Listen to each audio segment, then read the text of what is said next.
ओमज्ञानतिमिरान्धस्य ज्ञानाञ्जनशलाकया चक्षुरुन्मिलितं येन तस्मै श्रीगुरवे नमः। नमो विष्णुपादाय कृष्णपृष्ठाय भूतले श्रीमते भक्तिवेदांत स्वामिनिति नामिने।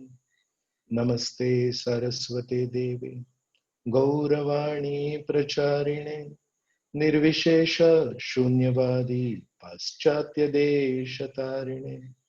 जय श्री कृष्ण चैतन्य प्रभु नित्यानंद श्री अद्वैत गदाधर श्रीवासदि गौर भक्त वृंद।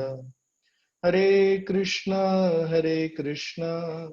कृष्ण कृष्ण हरे हरे, हरे राम राम राम हरे हरे।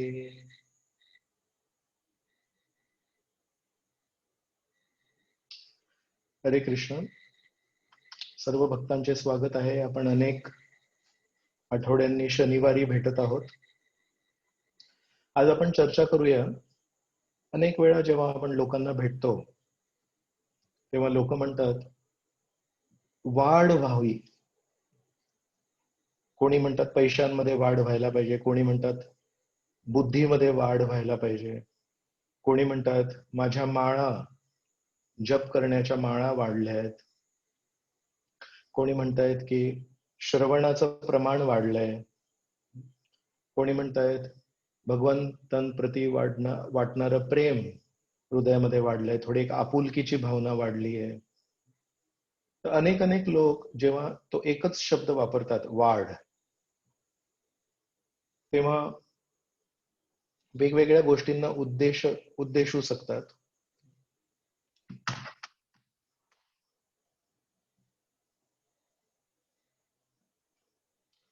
जस्ट एक कोणतरी मला अनम्यूट करून सांगा की आवाज योग्य येतोय, बरोबर येतोय आवाज?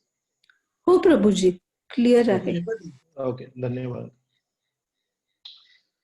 सो वाढ म्हणजे मग नक्की काय हे आपण याच्यावर आज चर्चा करणार आहोत।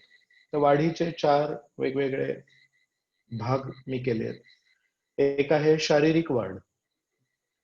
तर शारीरिक वाढ आपण म्हणू शकतो की साधारणतः स्वयंचलित आहे, साधारणतः आपोआप होऊ शकते। त्याला कोणाचं नियंत्रण नाही लागत। जन्म घेतल्यावर 6 महिन्यांनी दात यायला सुरुवात होते, 6 महिन्यांनी त्या सगळं रडणं वगैरे सुरू होतं। आई वडील काहीही करू शकत नाही, त्याला टाळू शकत नाही, त्याला पुढे नाही देऊ शकत, फक्त सहन करायला लागतं। आणि बाळाला जेव्हा दात येत तेव्हा नुसतं रडतं। सुरुवातीचे जन्माच्या वेळेस काही केस असतात, ते केस काही महिन्यांनी जातात, नवीन केस येतात आणि 2-1 वर्षांच्या आसपास आपण बाळाचं मुंडन करतो आणि तेव्हा जे साधारण दाट केस आपल्या सर्वांना येतात तसे 2-1 वर्षांनी एका बाळाला येतात। तर साधारणतः बाळ जेव्हा जन्म घेतं तेव्हा त्याचे डोळे कुठल्या रंगाचे असणार, त्याच्या त्वचेचा रंग कुठला असणार, त्याचे कान लांब असणार लहान असणार, चेहरा मोठा असणार लहान असणार, हे सर्व एका अर्थाने ठरलेलं असतं। त्याला आपण जास्ती फारसा बदल नाही करू शकत, कारण शेवटी पूर्वीच्या जन्माचे कर्म आहेत ते। तर पूर्वीच्या जन्मी आपण जे काही कर्म केले असेल त्यानुसार आपल्याला मानसिक शरीर मिळणार, आपल्याला एक बुद्धी मिळणार, आपल्याला त्वचेचा एक रंग मिळणार, केस आपले काळे भुरे कसे आहेत हे सगळं ठरलेलं असतं। आपण याची तुलना करू शकतो की समजा सिमेंट आहे आणि ते ओलं सिमेंट आहे, आणि ते ओलं सिमेंट काही काळ आपण जर ठेवलं तर ते हळूहळू घट्ट होत जातं। तर त्या ओल्या सिमेंटला घट्ट होण्यासाठी, पूर्णपणे कडक सिमेंट होण्यासाठी, जसं भिंतीवर वगैरे सिमेंट असतं तसं होण्यासाठी अमुक काळ लागतो, ते आपण बदलू शकत नाही। साधारण जेव्हा इमारतीचं कन्स्ट्रक्शन करतात तेव्हा आपण बघतो की सिमेंट मारत असतात ते, आणि त्याला कदाचित 2-1 दिवस लागतात, त्याला पाणी मारतात, व्हॉटएव्हर, मग त्याची एक प्रक्रिया आहे। तर ओल्या सिमेंट पासून कडक होण्यासाठी, एकदम छान मजबूत होण्यासाठी त्याला एक कालावधी आहे। आणि तो कालावधी त्याला लागतो, त्याला आपण बदलू शकत नाही. तसंच आपलं जे शरीर आहे ते आपल्या कर्मानुसार आपल्याला एका ओल्या सिमेंटच्या रूपात मिळालंय आणि ते हळूहळू हळू कालावधीने घट्ट होतं किंवा कडक होतं. त्याच्यामध्ये आपण फारसा बदल करू शकत नाही. आपले दात कधी येतात, एखादं बाळ पोटावर कधी येतं, पाठीवरून, हे सगळं ठरलेलं आहे. याच्यामध्ये जास्ती बदल नाही. कोणाला 4 महिन्यात बोलता येतं, आपली मातृभाषा सुरुवात प प पा पा जे काही बोलायचं आहे ते 4 महिने, 5 महिने, 6 महिने, 1 वर्षामध्ये येतं. कोणाला 1.5 वर्षात येतं. पण त्याच्यामध्ये यापेक्षा जास्ती असं नाही म्हणू शकत की 6 वर्ष झाले आणि आमचा मूल बोलतच नाहीये, तेवढा उशीर होत नाही. 3-4 महिने इकडे तिकडे उशीर होतो. एकदा आमच्या मंदिरातले एक ब्रह्मचारी इतक्यातच 1 महिन्याआधी थोडं पोटात त्यांना भरपूर दुखत होतं. तर शेजारच्या एका लॅबमध्ये सोनोग्राफी करण्यासाठी गेले, पोटात काही प्रॉब्लेम आहे का बघण्यासाठी. तर त्यांची सोनोग्राफी झाली आणि सोनोग्राफी झाल्यानंतर जेव्हा शेजारी उभे होते, थोडे त्यांचे कागदपत्र वगैरे बनत होते, तेव्हा एक दुसऱ्या महिला तिथे आल्या आणि ते त्या टेक्निशियनला म्हणतायत की माझी पण सोनोग्राफी करायची. तर हे पण थोडे घाईत होते. यांनी सोनोग्राफी केली आणि सोनोग्राफीमध्ये त्यांना काहीच विचित्र दिसलं नाही. काही गाठ नाही पोटात, काही अल्सर नाही, काही कॅन्सर नाही, काही नाही. मग यांनी सगळे सोनोग्राफी झाली, अर्धा तास भरपूर काय काय लिव्हर, किडनी, हे ते सगळं बघितलं आणि त्यानंतर त्या महिलांना विचारतायत की नक्की कंप्लेंट काय होती तुमची. तर ते महिला म्हणतात, नाही मी बघायला आली होती की माझ्या पोटात बाळ आहे का. तर हे यांना सांगितलंच नव्हतं आधी आणि आधी हे लोक सगळे बाकीची सगळी तपासणी करतायत. मग त्या टेक्निशियननी त्या महिलांना विचारलं किती दिवस झालेत. तर त्या महिला म्हणतायत 15 दिवस झालेत. तर ह्या टेक्निशियन एवढ्या जोरात ओरडल्या त्या बाईला, म्हणतात 15 दिवसात पोटामध्ये बाळ नाहीयेत, त्याची काही वेळ वगैरे लागतो की नाही, तुम्हाला काही धीर धरायची काही गोष्ट आहे की नाही. 15 दिवसामध्ये पोटात काहीही दिसत नाही, नंतर या तुम्ही. ते आमचे हे ब्रह्मचारी शेजारीच तिथे बसले होते, तर ते विचार करत होते की त्या महिलांना एक उत्सुकता आहे की माझ्या पोटामध्ये बाळ कधी येणार, आणि ते आले. पण त्यांना हे नाही माहिती की त्याचा पण काहीतरी कालावधी आहे. 15 दिवसामध्ये नाही येत ते. तर अशा प्रकारे ज्यांना हे लक्षात येत नाही की शरीराची वाढ स्वयंचलित आहे, शरीराची वाढ आपोआप होत असते, त्याला आपण काही फारसा बदल करू शकत नाही. त्या लोकांना एक लक्षात येतं की आपल्या हातात सर्व काही नाहीये, आपल्या हातात काहीच गोष्टी आहेत आणि आपण त्याच्याकडे जास्ती महत्व द्यायला पाहिजे. एक मात्र गोष्ट आहे, आपण शरीराला जास्ती त्याची इम्प्रूव्हमेंट, त्याला सुधारणा जास्ती करू शकत नाही, पण त्याला त्रास मात्र लवकर देऊ शकतो आणि जास्तीत जास्त देऊ शकतो. ते कसं काय?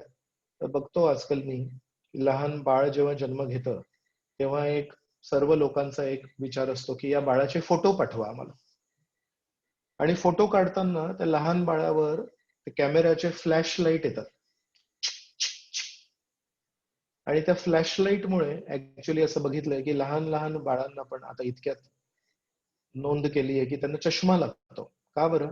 कारण लहानपणी जेव्हा त्याच्या डोळ्यांमध्ये तेवढी शक्ती नव्हती, 9 महिने बाळ अंधारात आपल्या आईच्या पोटात होतं आणि तेव्हा जन्म घेतल्यानंतर जेव्हा त्याच्या डोळ्यांमध्ये अजून तेवढी शक्ती नाहीये प्रकाश स्वीकारण्याची, तर आधीच्या काळात आईला आणि मुलाला एका कमऱ्यामध्ये ठेवायचे, 2-1 महिने तरी त्यांना आतमध्ये ठेवायचे, चांगले त्यांची वाढ व्हायची, त्यानंतर बाळाला बाहेर काढायचे. आता बाळाचा जन्म मॅटर्निटी वॉर्ड मध्ये होतो, हॉस्पिटलमध्ये होतो आणि तिथे भरपूर त्याचे फोटो काढतात. तर त्या फ्लॅश लाईटचा त्या लहान बाळावर खूप परिणाम होतो आणि त्याच्यामुळे अनेक वेळा असं बघितलंय की आजकाल जे लहान मुलांना लहान वयापासून थोडे चष्मा वगैरे लागतो, डोळे थोडे कमकुवत असतात. का बरं? कारण लहानपणीच त्यांचे भरपूर फोटो काढलेले आहेत. तर त्यामुळे आपण हे बघू शकतो की शरीराला आपण जास्ती, शरीराच्या वाढीला वेग नाही देऊ शकत, पण हा त्याला त्रास देऊ शकतो. 5 वर्षाचं वय समजा कोणाचं आहे आणि असा व्यक्ती म्हणतोय की माझी उंची मला 6 फूट करायची आहे.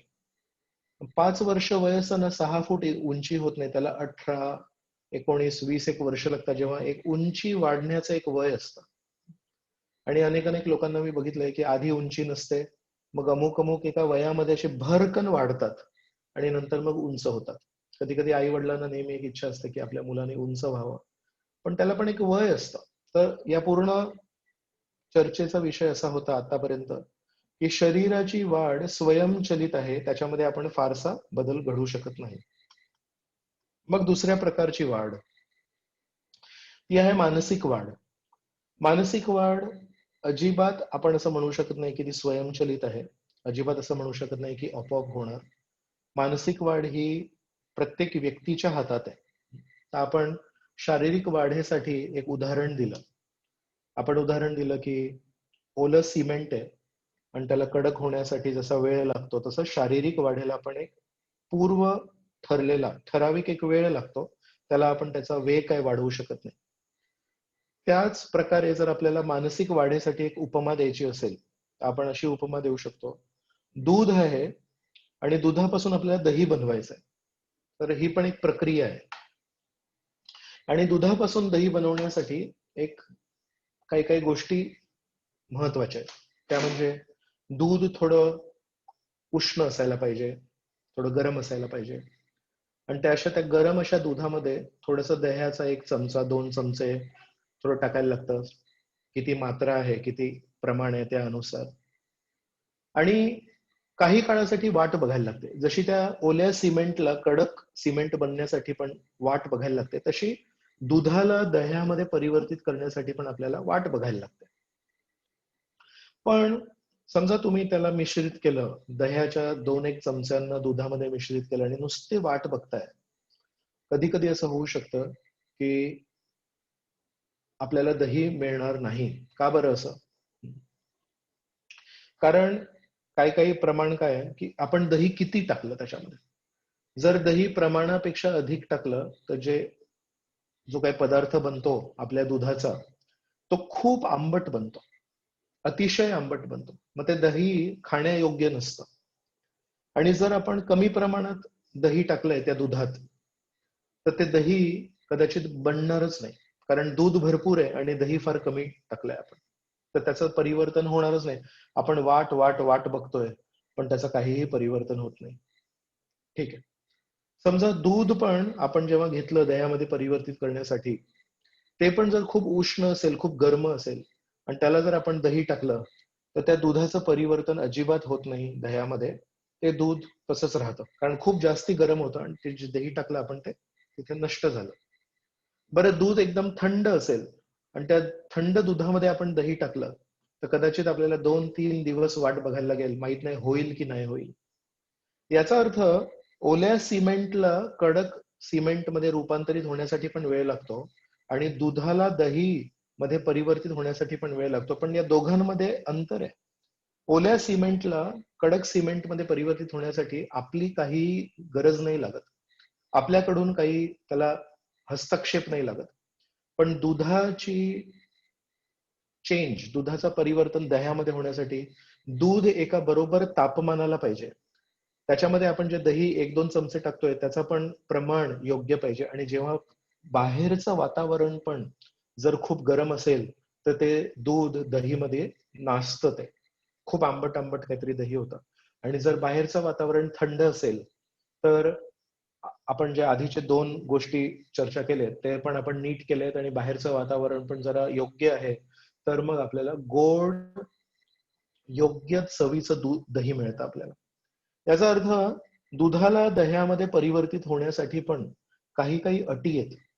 काही काही गोष्टींना लक्ष द्यायला लागतं. म्हणजे काही प्रमाणात आपण म्हणू शकतो की शारीरिक वाढ ही स्वयंचलित होती, पण मानसिक वाढ ही स्वयंचलित नाहीये.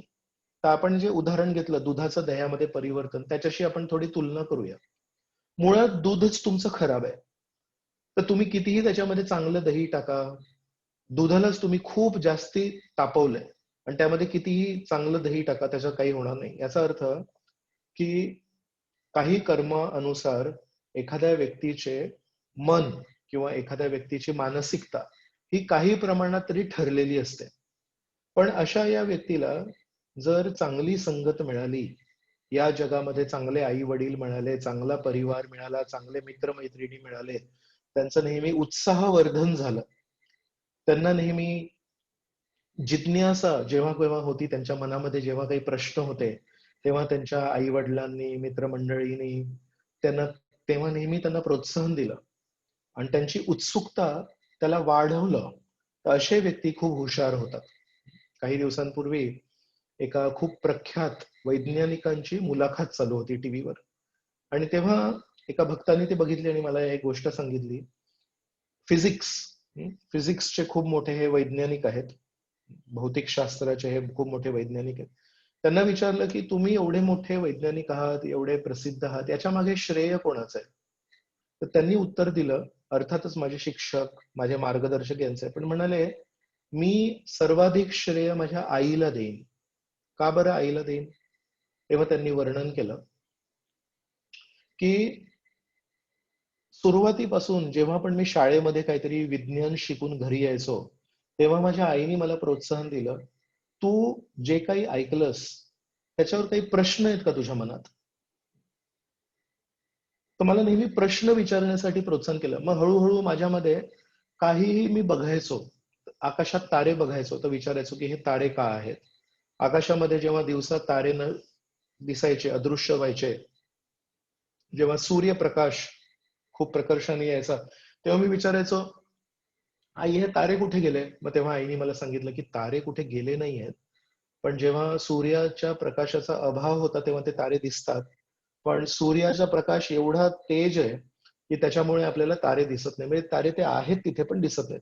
अशा प्रकारे या लहान मुलाचे लहान लहान प्रश्नांना उत्तर देत देत देत त्याच्या आईने त्या लहान मुलाला जिज्ञासा, प्रश्न, कुतूहल ज्याला म्हणतात, त्याला खूप वाढ दिली. आणि त्यामुळे हा व्यक्ती म्हणाला की लहानपणापासून शाळेमध्ये असताना जेव्हा माझ्या प्रत्येक प्रश्नाला मला उत्तर मिळत गेलं, तेव्हा मला एक लक्षात आलं की साधारणतः आयुष्यामध्ये प्रत्येक प्रश्नाचं उत्तर उपलब्ध आहे. फक्त आपल्या समोर जो व्यक्ती आहे त्याला ते उत्तर माहिती असतं किंवा नसतं माहिती. म्हणाले नंतर जेव्हा मी कॉलेजमध्ये गेलो, नंतर भौतिकशास्त्रामध्ये खोल जायला लागलो, तेव्हा मला या गोष्टीने खूप मदत केली की मी कुठल्याही गोष्टीला विचार करायचो की याच्यामध्ये अजून खोल कसं जाऊ शकतं, अजून आपण काय विचार करू शकतो. तर प्रोत्साहनाला साधारणतः आपल्या वाढीच्या वयात प्रोत्साहनाला खूप महत्व आहे. आपल्या प्रश्नांना कोणी आदर देतोय की आपल्या प्रश्नांना कोणी दाबतोय, याला खूप महत्व आहे. ज्यांच्या प्रश्नांना त्यांच्या समोरच्या व्यक्तींनी दाबलंय, आई वडिलांनी वेळेच्या अभावी, कधी कधी आई वडील दोघेही नोकरी करत असतात, तर मुलांना द्यायला वेळ नसतो आणि मुलांना सांगतात हे असे तू फालतू प्रश्न मला विचारत जाऊ नकोस. अशा प्रकारे जेव्हा आपण आपल्या मुलांच्या प्रश्नांना कमी देखतो किंवा दाबायचा प्रयत्न करतो, त्याच्या मागे आपली प्रामाणिक भावना असेल की आपल्याला वेळ नाहीये, पैसे कमवायचे आहेत, बाकीच्या सगळ्या गरजा पुरवायच्या आहेत. पण त्या लहान मुलाची किंवा त्या लहान मुलीची एक ही पण गरज आहे, मानसिक गरज आहे. व्यक्त केलेल्या शब्दांना, व्यक्त केलेल्या विचारांना स्वीकार करण्याची पण त्यांची एक मानसिक गरज आहे. आणि ती अनेक वेळा आपण विसरतो आणि त्यामुळे नकळत का होईना आपण आपल्या मुलांच्या शारीरिक गरजा खूप पुरवण्याचा, छानपणे पुरवण्याचा प्रयत्न करतो. पण जिथे कुठे अतिरेक होतो, तिथे कुठे ना कुठे काही नुकसान तरी होतच. म्हणून एकीकडे आजच्या जगामध्ये आपण म्हणू शकतो शारीरिक गरजा खूप पुरवल्या जात आहेत. 30-40 वर्ष आधीची जी पिढी आहे, त्यांना त्यांच्या आई वडिलांकडून असे दर कुठल्या उत्सवाला नवीन कपडे, नवीन खेळण्या, नवीन मिठाई खाण्याचं, नवीन सायकल, खाण्याला चांगले पदार्थ, असं एवढं काही लाड काही झाले नाहीत मागच्या पिढीचे. त्या हिशोबाने आत्ताची जी लहान पिढी आहे त्यांना भरपूर काही वेळेवर छान सगळं काही मिळतं. पण आजची जी पिढी आहे त्यांचा एक त्याच्यामध्ये तोटा झालाय की या शारीरिक गरजा पुरवता पुरवता, त्याच्यासाठी पैसे कमवता कमवता आई वडिलांना आपल्या मुलांच्या मानसिक गरजा पुरवण्यासाठी आता वेळ उरला नाहीये. त्यामुळे आपण जिथे कुठे कमी पडणार तिथे तिथे आपल्याला त्रास होणार. तर म्हणून प्रत्येक आई वडिलांचं हे कर्तव्य आहे की लहानपणी, बालपणी आपल्या मुलांना वेळ देणे हे खूप महत्वाचं आहे. त्यांच्या प्रश्नांची उत्तरं देणे गरजेचं आहे. आणि याचा अर्थ असा तुम्ही कधीच समजू नका की माझं म्हणणं आहे की नेहमी त्यांचे लाड करावे. नाही. जेव्हा त्याची प्रत्येक गरज पुरवली जाते, एका अर्थाने तो मुलगा किंवा ती मुलगी मोठा होऊन खूप स्वार्थी बनायचा पण एक चान्स असतो. कारण लहानपणापासून त्याने जे काही मागितलं ते आई वडिलांनी नेहमी दिलंच आहे त्याला. त्याला आजपर्यंत एकदा पण नाही हा शब्द ऐकायला नाही. हे शक्य नाही, हे तुला मिळणार नाही, हे जर एखाद्या मुलानी लहानपणापासून त्याच्या तरुण वयापर्यंत कधी ऐकलंच नसेल तर विचार करा, त्याला उद्या आयुष्यामध्ये किती त्रास होईल. जेव्हापर्यंत आई वडील तेव्हा तर सगळ्या गरजा पुरवतील आणि त्याच्यानंतर हे जग काही आई वडिलांसारखं दयाळू किंवा प्रेमळ नसतं. तर या तत्वावर चर्चा करताना मला नेहमी एक गोष्ट आठवते की 30 एक वर्ष आधी जेव्हा परमपूज्य राधानाथ स्वामी महाराज मंदिरात, मुंबईच्या मंदिरात परदेशाहून सेवेसाठी आले होते, तेव्हा तरुण होते, तेव्हा भरपूर वेळ होता आणि अनेक अनेक लोक त्यांना कधीही भेटू शकत होते. तर तेव्हा मंदिराच्या प्रांगणात राहणारा एक भक्त परिवार होता, ज्यांनी मंदिराला पूर्णपणे समर्पित केलं होतं स्वतःला. आणि त्यांची मुलगी होती, ती खूप हुशार होती. तर ती प्रत्येक परीक्षेत पहिली यायची आणि प्रत्येक परीक्षेत जेव्हा पहिली यायची तेव्हा घरी धावत धावत यायची. आई वडील नेहमी तिला खूप प्रोत्साहन करायचे, खूप हुशार म्हणून तिची पाठ थोपटायचे. आणि ही लहान मुलगी त्या काळी नेहमी आपला तो रिपोर्ट कार्ड, प्रगतीपत्र घेऊन नेहमी महाराजांना दाखवायला त्यांच्या रूम कमऱ्यामध्ये जायची. तर एकदा अशीच जेव्हा वार्षिक परीक्षेमध्ये ही मुलगी पहिली आली, जेव्हा आई वडिलांनी खूप वाहवा केली, सर्व नातेवाईकांनी खूप वाहवा केली, सगळं काही वाहवा स्वीकारून आता ही मुलगी नंतर राधानाथ महाराजांकडे भेटायला गेली. मग महाराजांनी तेव्हा तिला शाबासकी दिली आणि नंतर म्हणाले, तू नेहमी पहिली येतेस, आयुष्यात कधी कधी दुसरं पण यायला पाहिजे. या परीक्षेमध्ये तू कधीतरी दुसरी पण यायला पाहिजेस. तर त्या लहानशा मुलीला, कदाचित तेव्हा 7वीत किंवा 8वीत होती ती मुलगी, तर असा हा विचार कधी कोणी मांडलाच नव्हता तिच्यासमोर. तर तिला ते थोडंसं वाईट वाटलं, थोडी खिन्न झाली, घरी गेली, आई वडिलांना सांगितलं. वडील, एक थोडा विश्वास होता वडिलांना, वडील म्हणाले की आपण जाऊन विचारूया महाराजांना. असं का महाराज म्हणाले.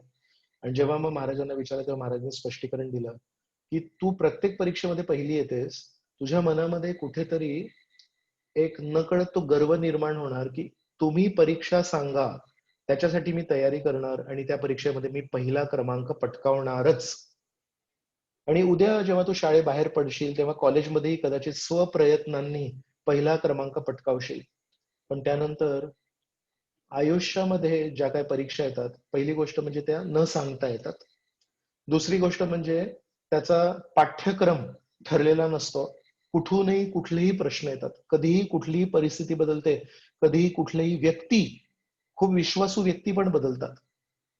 त्यामुळे जीवनाच्या परीक्षा अशा सांगून येत नाहीत. जीवनाच्या परीक्षा आपण अंदाज लावू शकत नाही आणि जेव्हा जीवनाच्या परीक्षा अचानक येतात तेव्हा त्यामध्ये पहिला क्रमांक जर तू नाही पटकावलास तर तुझ्यामध्ये न्यूनगंड निर्माण होईल, इन्फिरियॉरिटी कॉम्प्लेक्स निर्माण होईल आणि तू भसा भसा रडशील, माझ्या आयुष्यामध्ये हे असं का होतंय, माझ्या आयुष्यामध्ये ही अशी परिस्थिती का निर्माण झाली. तर तेव्हा म्हणाले होते महाराज की जे लोक पूर्ण शालेय वातावरणामध्ये पहिले येतात, प्रत्येक कॉम्पिटिटिव्ह स्पर्धात्मक परीक्षेमध्ये पहिले येतात, त्यांच्या जीवनामध्ये पुढे जेव्हा केव्हा कधी चुकीने जरी अपयश आलं तेव्हा ते त्या अपयशाला सामोरे जाऊ शकत नाही आणि त्यांना असं वाटतं की हे माझ्या जीवनाचं अंत आहे.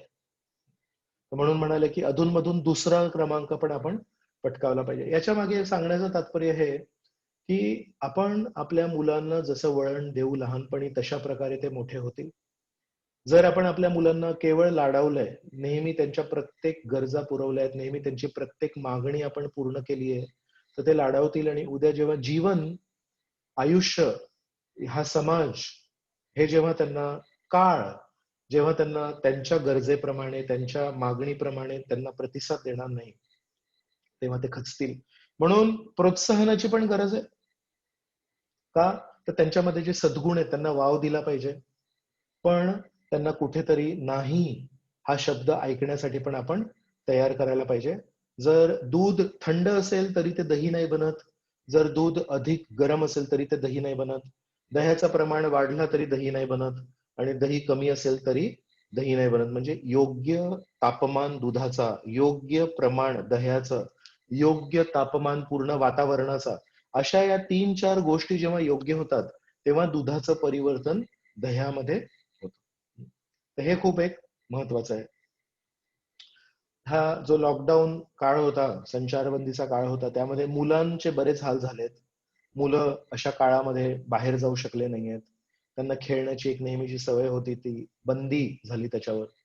ते मुलं जेव्हा घरी वारंवार विचारतात की काय करायचं, काय करायचं, कधी कधी आई वडिलांना वाटतं की हे काय त्रास देत आहेत की काय.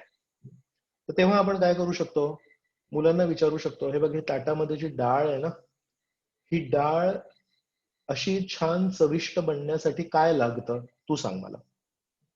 तशा आमच्या मंदिरात एक भक्त आहेत, त्यांनी एका मुलाला हा प्रश्न विचारला की तुझ्या ताटात जी डाळ आहे ही बनण्यासाठी काय लागतं.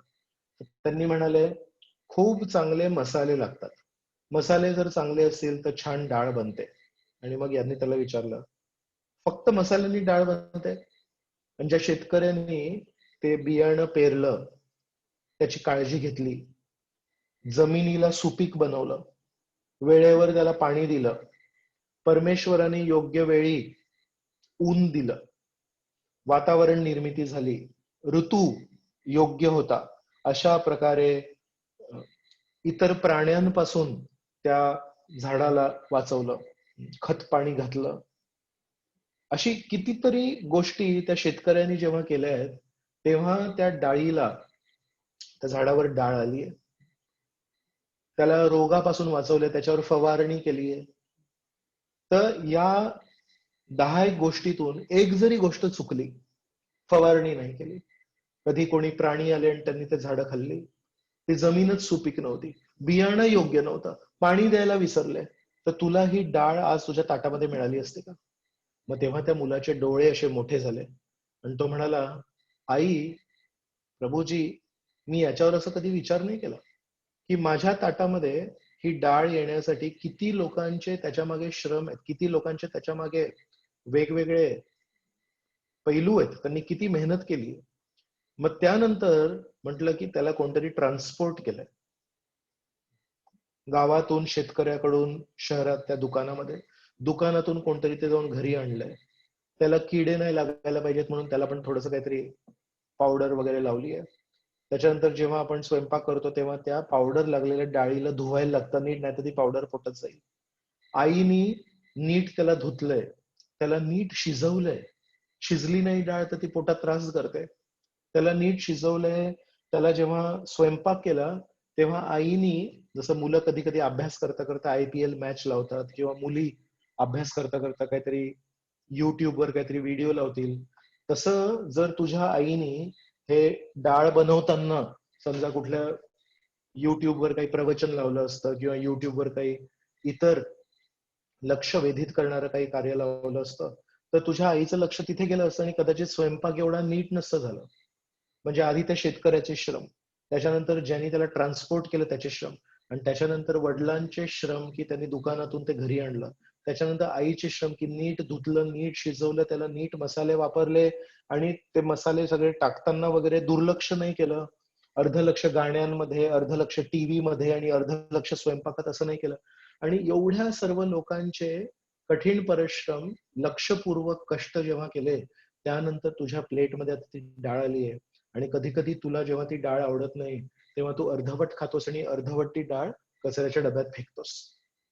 मग जेव्हा एखादा मुलगा किंवा एखादी मुलगी ताटातलं अन्न, तांदूळ असू दे, भात असू दे, किंवा डाळ असू दे, भाजी असू दे, चपाती असू दे, जेव्हा कचऱ्याच्या डब्यात टाकतात, तेव्हा कधी कधी मी बघितलंय आई वडील त्यांना ओरडतात आणि म्हणतात, हे असं कचऱ्याच्या डब्यात टाकायचं नाही. तुला माहिती नाही किती लोक आहेत या जगामध्ये ज्यांना खायला मिळत नाही, आणि तू अशा अर्ध्या चपात्या, भात डाळ कचऱ्याच्या. आजचा जो वर्ग आहे, विद्यार्थी वर्ग, हा अशा शब्दांना स्वीकारणार नाही. तुम्ही जर त्यांना ओरडले की डब्यात असं तो अन्न टाकायचं नाही, ते स्वीकारणार नाही. पण त्यांना बसवा आणि ही पूर्ण सायकल शिकवा. त्या बियाण्यापासून तुमच्या प्लेटमध्ये ती डाळ येईपर्यंत किती लोकांचे श्रम आहेत, मग तुम्हाला लक्षात येईल की त्यांना हे नीट पटतं. पण तुम्ही जर सांगितलं की कुठे गरीब लोक आहेत आणि त्यांना खायला नाही मिळत म्हणून तू ही फेकायची नाही, त्यांना ते कळत नाही.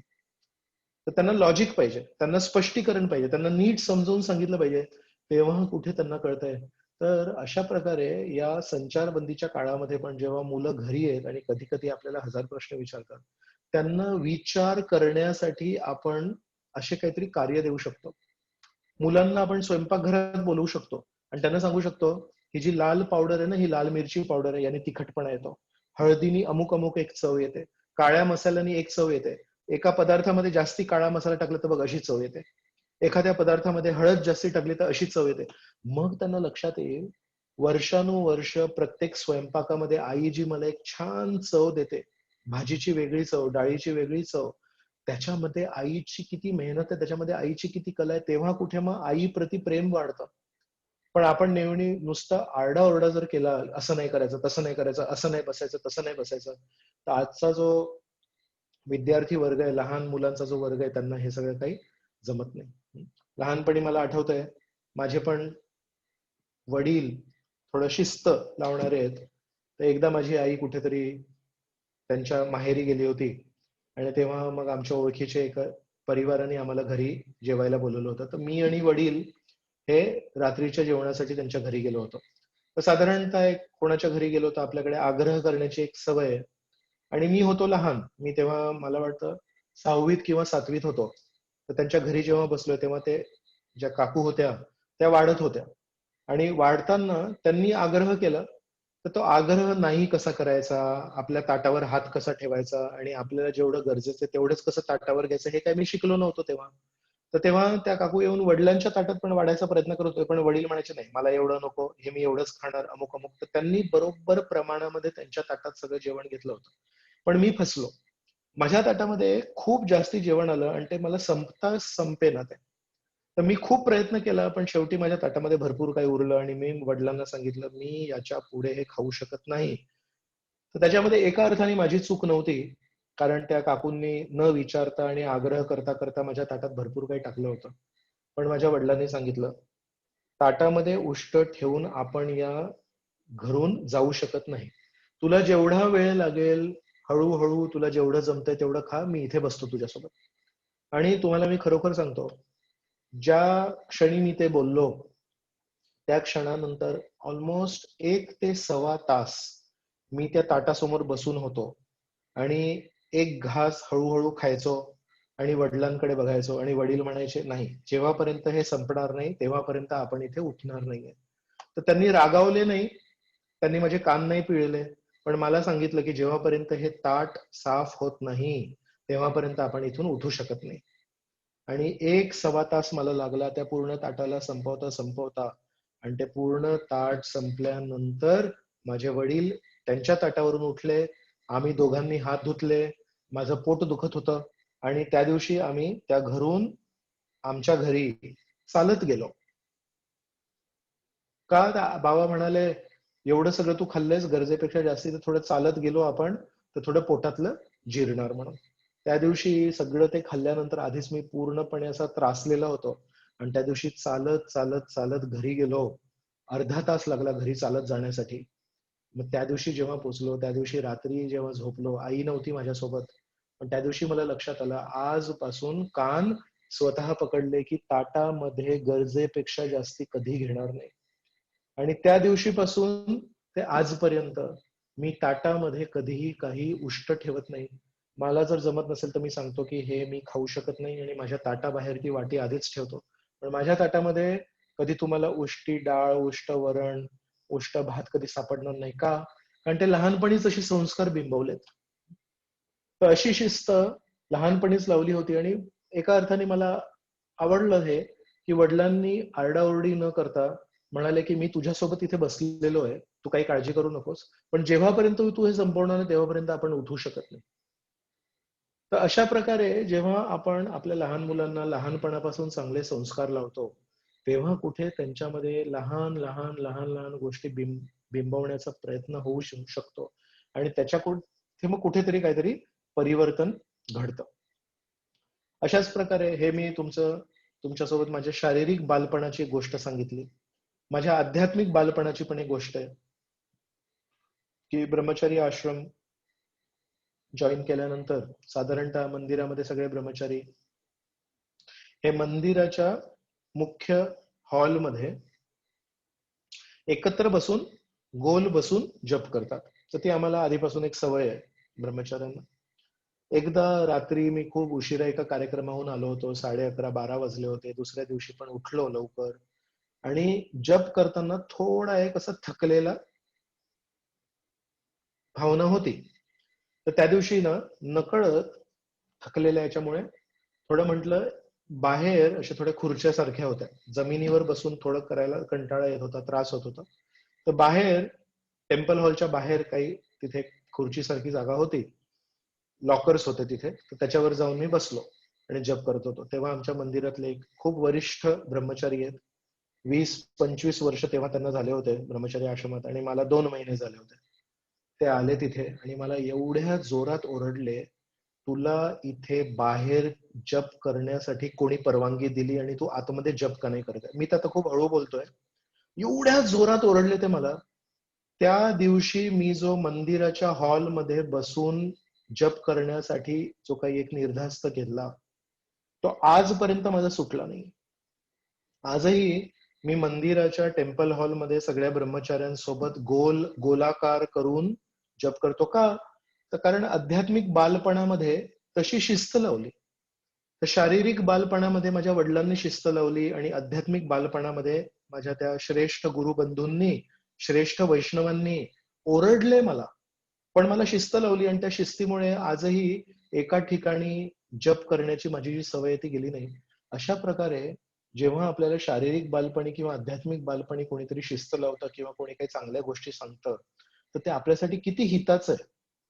आणि हेच समजा अमुक अमुक आई वडिलांनी शारीरिक बालपणी जर योग्य शिकवणी नाही दिल्या किंवा आपल्यापेक्षा जे श्रेष्ठ वैष्णव आहेत त्यांनी आपल्याला आपल्या आध्यात्मिक बालपणी जर योग्य वळण नाही लावलं, योग्य शिकवण नाही दिली, तर विचार करा मग पुढे आपलं कसं होणार.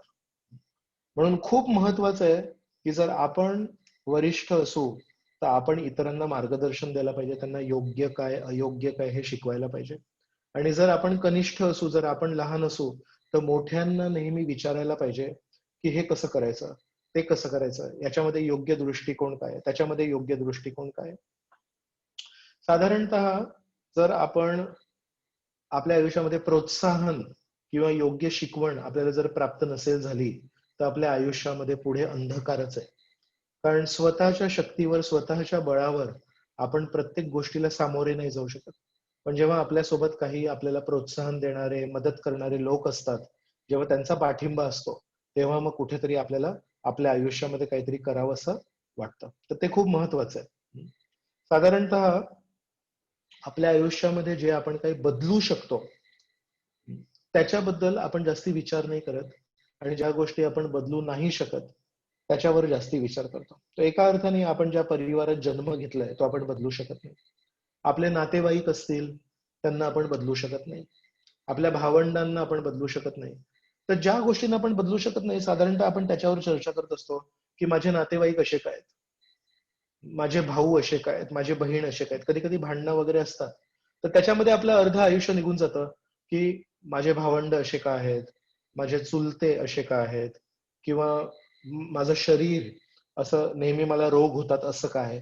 तर जे आधीपासून ठरलेलं आहे त्याच्यावर जास्ती चर्चा करून काही फायदा नाहीये. पण आपले मित्र कोण आहेत ते आपण ठरवतो आपल्या आयुष्यामध्ये. आपण कोणाच्या शिकवणीला, आपण कोणाच्या बोलण्याला आपल्या आयुष्यामध्ये प्राधान्य देतो हे आपण ठरवतो. आपल्या जीवनामध्ये खरे बरेच मित्रमैत्रिणी असतील, पण त्याच्यातून कोणाच्या बोलण्याला आपण जास्ती प्राधान्य देतो हे आपण विचार करायला पाहिजे. तर ज्या गोष्टी ठरल्या आहेत त्याच्यावर वारंवार मनन करून, त्याच्यावर वारंवार चर्चा करून काही फायदा नाही. पण ज्या गोष्टी अजूनही ठरलेल्या नाहीत, अजूनही आपण आपले मित्र बदलू शकतो, अजूनही आपण आपल्या मैत्रिणी बदलू शकतो. आणि जे आपल्याला नेहमी प्रोत्साहन देतात, जे नेहमी आपल्याला काळजी करतात, ज्यांना आपल्याबद्दल काहीतरी चांगल्या भावना आहेत, त्यांच्याशी आपण आपले ऋणानुबंध अजून घट्ट करायला पाहिजेत. तर ज्या गोष्टी बदलतील त्याच्याकडे लक्ष द्यायला पाहिजे आणि ज्या गोष्टी बदलत नाही त्याच्याकडे आपण जास्ती लक्ष किंवा जास्ती चर्चा नाही करायला पाहिजे. वाढीवर आपण चर्चा करत आहोत. पहिल्यांदा आपण शारीरिक वाढीवर चर्चा केलं, आता आपण मानसिक वाढीवर चर्चा केली. आता आपण चर्चा करणार आहोत बौद्धिक वाढीवर. बौद्धिक वाढ ही पण स्वयंचलित नाहीये. बौद्धिक वाढ ही पण आपोआप होत नाही. याला पण आपण वळण देऊ शकतो. साधारणतः समजा आपल्याला कोणी शिकवलं, जे मी बोलतोय त्याला निमूटपणे स्वीकारा. या पुस्तकामध्ये जे लिहिलंय त्याला निमूटपणे स्वीकारा, शांतपणे काही न विचारता स्वीकारा. अशा लोकांच्या सोबत राहून आपली बौद्धिक वाढ होणार नाही. अशा लोकांसोबत राहून आपली बौद्धिक वाढ होणार नाही. बौद्धिक वाढ होते ती चिंतनाने. जेव्हा आपण जे वाचतोय त्याच्यावर आपण चिंतन करू, त्याच्यावर आपण थोडी चर्चा करू, त्याच एका तत्वाला, त्याच एका गोष्टीला विविध दृष्टिकोनाने बघू, त्याच्यामध्ये कुठेतरी आपली बौद्धिक वाढ होते. आपण जे काही ग्रंथ वाचतोय, बघा, आपण भगवद्गीतेचा खूप अभ्यास करतो आणि आपण श्रीमद भागवताचा भरपूर अभ्यास करतो. आणि हे दोन्ही ग्रंथ एखाद्या व्यक्तीने लिहिलेले ग्रंथ नाहीयेत. हे दोन्ही ग्रंथ ज्याला खूप प्राधान्य आहे वैष्णवांमध्ये, हे दोन्ही ग्रंथ असे आहेत की या दोन्ही ग्रंथांमध्ये व्यक्तींमध्ये चर्चा चालू आहे.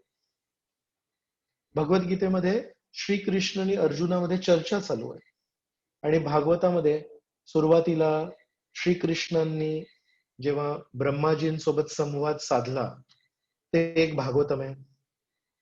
व्यास ऋषींनी शुकदेव गोस्वामींना जो भागवतम सांगितला तो भागवतम आहे. शुकदेव गोस्वामींनी परीक्षिताला सांगितला तो भागवतम आहे. तिथे बसले होते सूत गोस्वामी, सूत गोस्वामींनी शौनकादी ऋषींना सांगितलं तो एक भागवतम आहे. संकर्षण भगवंतांनी चतुष्कुमारांना सांगितला तो एक भागवतम आहे. मैत्रेय ऋषींनी विदुराला सांगितला तो एक भागवतम आहे. तर कुठलं एक ग्रंथ बघा तुम्ही ज्याच्यामध्ये केवळ एक व्यक्ती जे बोलतोय ते केवळ निमूटपणे, शांतपणे, काही विचार न करता कोणीतरी लिहून घेतलंय आणि ते पुस्तक आपल्याला वाचनासाठी दिलंय. नाही, भगवद्गीतामध्ये चर्चा आहे, श्रीमद भागवतामध्ये चर्चा आहे. श्रीमद भागवतामध्ये अजामिलची जी गोष्ट आहे ती कधी येते? 6व्या स्कंदाच्या एकदम सुरुवातीला पहिल्या किंवा दुसऱ्या अध्यायामध्ये अजामिलाची गोष्ट येते. पण ती गोष्ट काय येते त्याच्या मागे एक कारण आहे. तर 5व्या स्कंदाचा शेवट होतो की संपूर्ण ब्रह्मांडाचं घडण कशी केली, संपूर्ण ब्रह्मांडामध्ये कसे वेगवेगळे ग्रह आहेत. आणि त्याच्यामध्ये सर्वात शेवटी जे वर्णन आहे ते आहे नरकाचं वर्णन आहे. तर जेव्हा नरकाचं वर्णन विस्तृतपणे 29 वेगवेगळे नरक आहेत भागवताच्या 5व्या स्कंदाच्या शेवटच्या अध्यायांमध्ये तुम्हाला ते सगळं वर्णन मिळेल. ते जेव्हा वर्णन परीक्षित महाराज ऐकतात तेव्हा परीक्षित महाराज एक वैष्णव असल्या कारणाने त्यांचं हृदय द्रवित होतं आणि म्हणतात, हे जी लोक आहेत जी पाप कार्यांमुळे या नरक लोकात जातील त्यांच्या शुद्धीकरणाचा, त्यांच्या मुक्ती प्राप्त करण्याचा काहीतरी मार्ग आहे का? आणि या संवेदनशील प्रश्नाला उत्तर देताना शुकदेव गोस्वामी सांगतात, परीक्षिता, तू स्वतः तरी वैकुंठाला चाललायस कारण तुझं श्रीकृष्णांवर एवढं प्रेम आहे, पण मला एक लक्षात येतंय की तुला इतरांप्रती दयेची भावना आहे. म्हणून तुझ्या या प्रश्नाचं उत्तर देण्यासाठी मी तुला एक कथा सांगतो की सर्वात पापी व्यक्ती पण जेव्हा भगवंतांची शरण घेतो तेव्हा त्याला कसं काय त्याचं गंतव्यस्थान बदलतं. आणि तेव्हा अजामिलाची गोष्ट सांगतात की हा अजामिल किती पापी होता, या अजामिलाने किती पापी गोष्ट केली होती, पण त्यांनी पण जेव्हा नारायण नारायण नारायण असं 3 वेळा भगवंतांचं नाव घेतलं तेव्हा त्याला दिशा त्याच्या जीवनाची पूर्णपणे बदलली. पण ही अजामिलाची गोष्ट का सांगण्यात आली? कारण परीक्षितांनी प्रश्न विचारला म्हणून.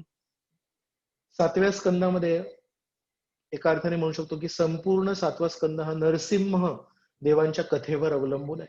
पण नरसिंहदेवांची कथा कशी आली?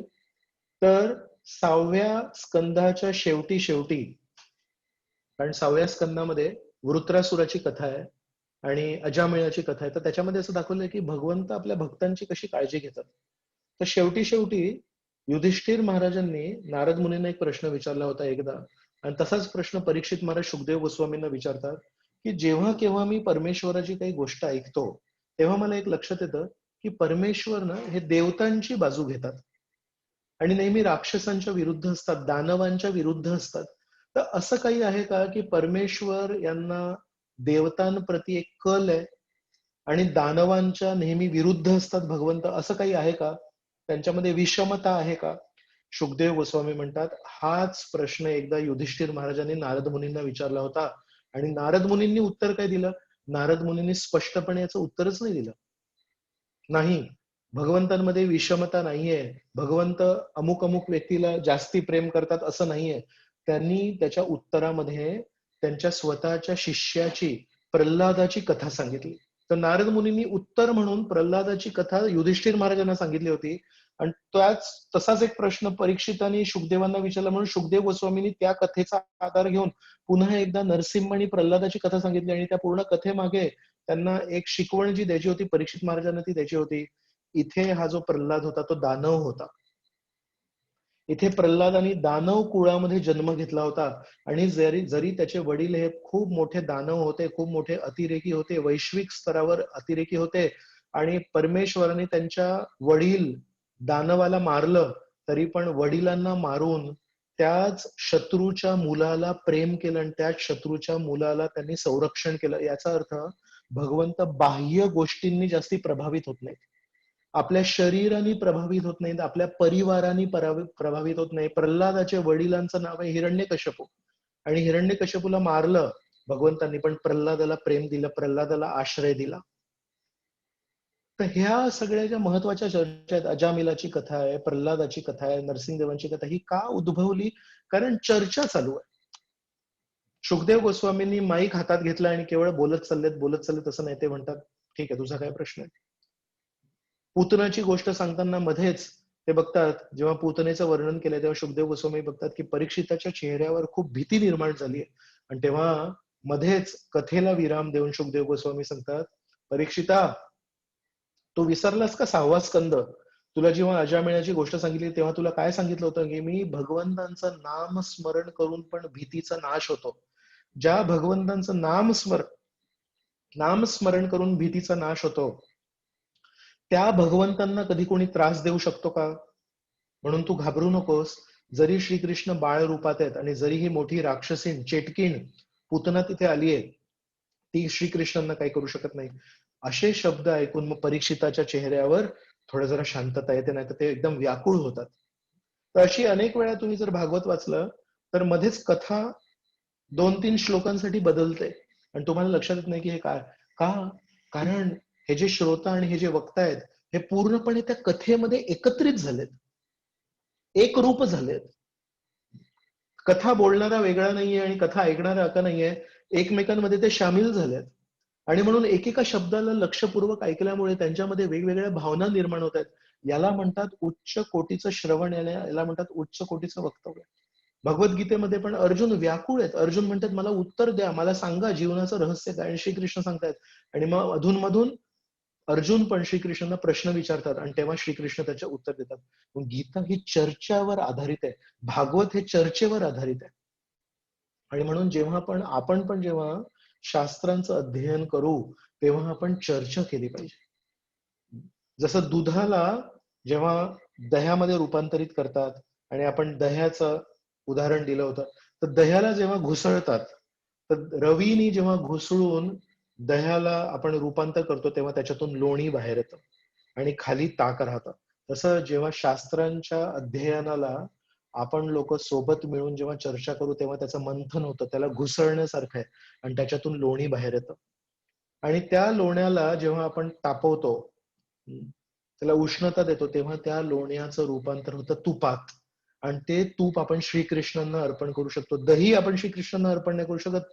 लोणी श्रीकृष्ण केवळ यशोदामाईंकडून घेतो. ते पण आता अग्निकुंडामध्ये जर आपल्याला श्रीकृष्णांना काही अर्पण करायचं असेल तर आपण दही किंवा आपण लोणी अर्पण नाही करू शकत, आपल्याला तूप अर्पण करायला लागतं.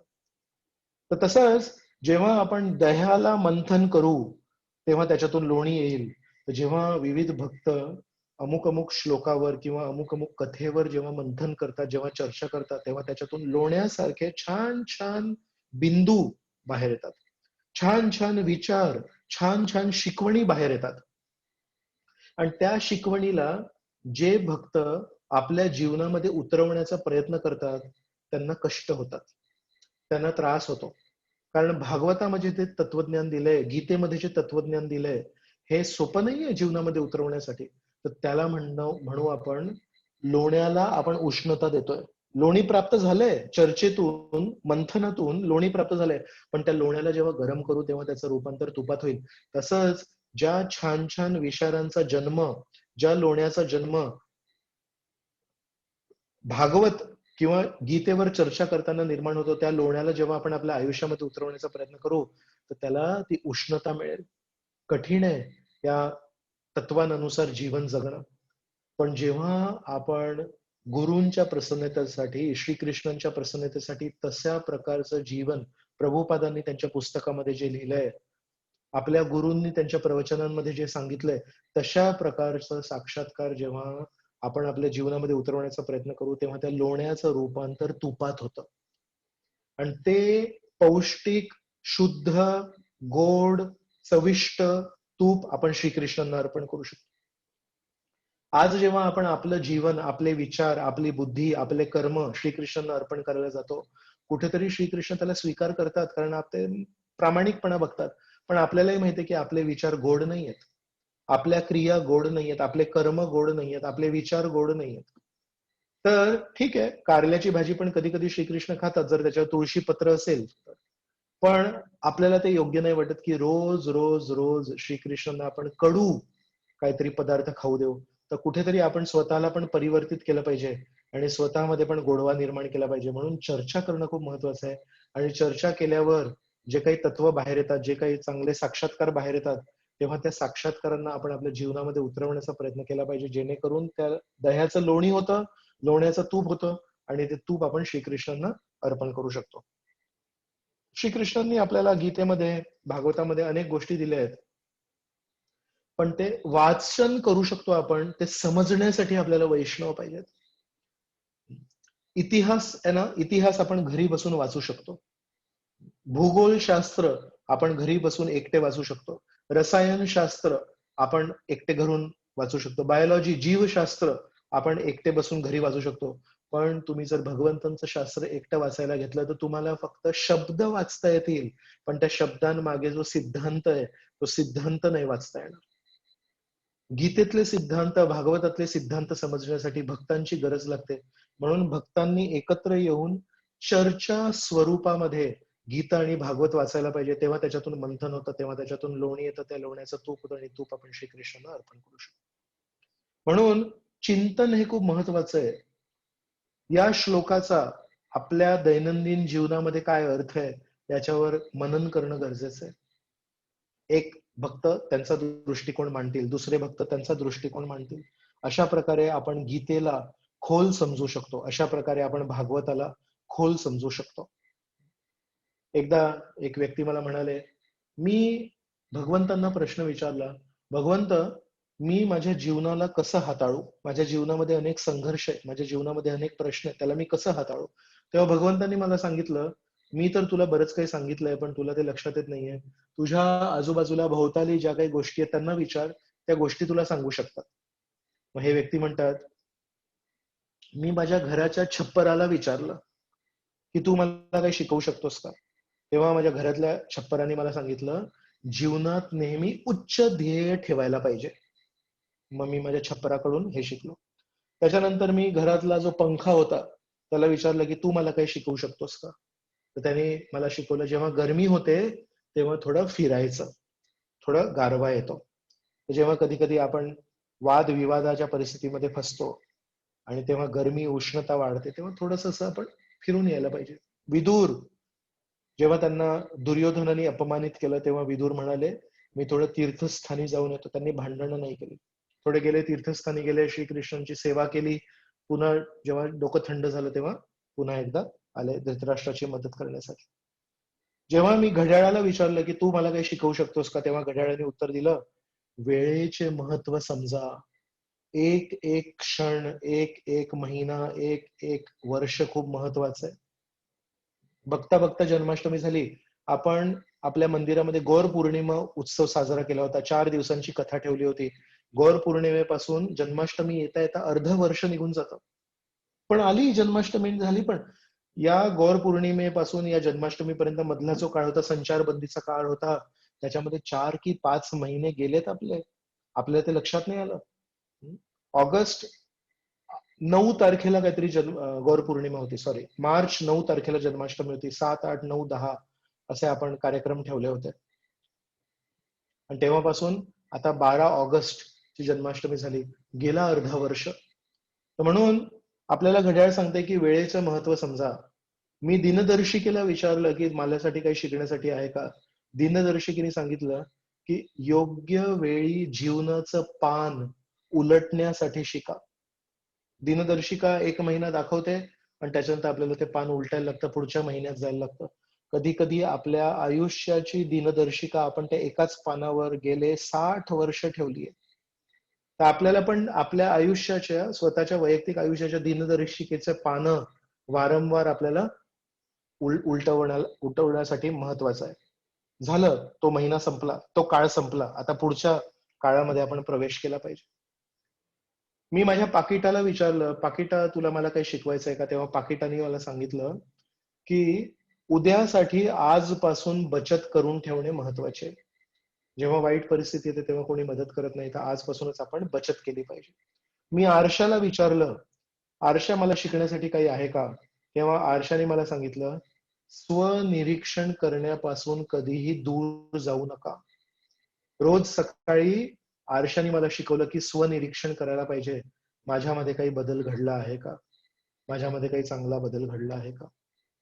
मी भिंतीवरच्या दिव्याला विचारलं, "दिव्या, माझ्यासाठी काही शिकवण आहे का?" तेव्हा दिव्याने मला शिकवलं, "दुसऱ्यांच्या जीवनाला उजळणी करण्याचा आनंद तू थोडा चाखून बघ. खूप आनंद येतो दुसऱ्यांच्या जीवनामध्ये प्रकाश टाकण्याचा." त्याच्यानंतर मी भिंतीला विचारलं, की "तुम्ही मला काही शिकवू शकता का?" भिंतीने मला सांगितलं, "इतरांना आधार देण्यासाठी स्वतःला खंबीर बनवा आणि ताठ उभे राहा." स्वतः जर तुम्ही ताठ उभे राहिले, स्वतः जर खंबीर राहिले, तर केवळ स्वतःचं कल्याण नाही करू शकत, तर इतरांना पण तुम्ही आधार देऊ शकता. म्हणून इतरांना आधार देण्यासाठी स्वतःला तुम्ही खंबीर बनवा, असं मला भिंतीने शिकवलं. मी माझ्या घरातल्या खिडकीला विचारलं, "तुम्ही मला काही शिकवू शकता का?" खिडकीने मला शिकवलं, "आपल्या कमऱ्याच्या सीमित जागे पलीकडे थोडा दृष्टिकोन विस्तारित करायला शिका." खिडकी जर नसती तर भिंतीकडे बघून आपण अमुक अमुक एका रूम मध्ये आपली दृष्टी असते, पण खिडकीमुळे आपला दृष्टिकोन विस्तारित होतो. तसंच खिडकीने मला असं शिकवलं की आपल्या आयुष्यात पण आपण कधी कधी स्वतःला कोंडून घेतो आणि त्या कमऱ्याच्या पलीकडे जाऊन आपण खिडकीच्या द्वारे आपण बघायला पाहिजे की आपण दृष्टिकोन कसा विस्तारित करायचा. मी माझ्या कमऱ्याच्या जमिनीला विचारलं की मला काही शिकवू शकता का?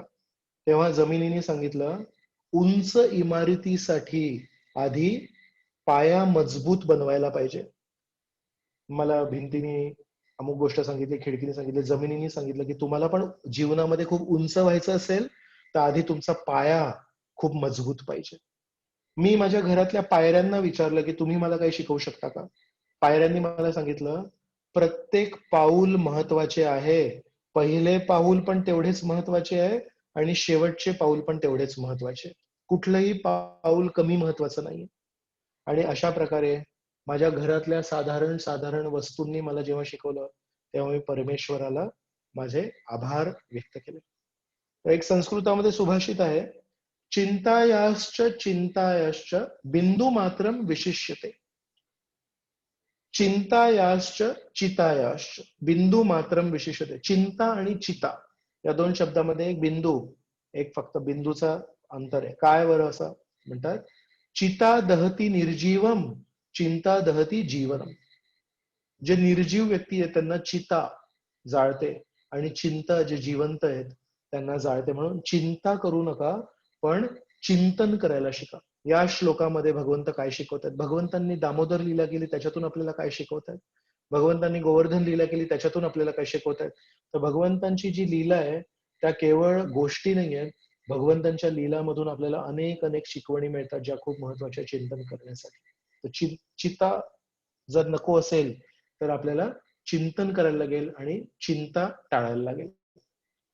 आता चौथी वाढ येते. आपण शारीरिक वाढीवर चर्चा केली, मानसिक वाढीवर चर्चा केली, बौद्धिक वाढीवर चर्चा केली आणि आता आपण आध्यात्मिक वाढीवर चर्चा करणार आहोत.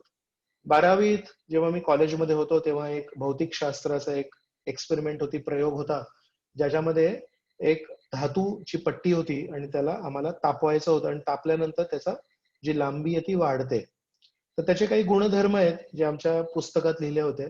आणि जेव्हा आम्हाला ती पट्टी दिली आणि आम्ही त्याला एकदम पद्धतशीर सगळे रेकॉर्डिंग केलं की एवढ्या तापमानाला त्याची लांबी किती, एवढ्या तापमानाला त्याची लांबी किती, असं लक्षात आलं की पाठ्यपुस्तकामध्ये जे काही गुणधर्म दिले होते त्याचा सोडून दुसरे गुणधर्म माझ्या पट्टीचे होते.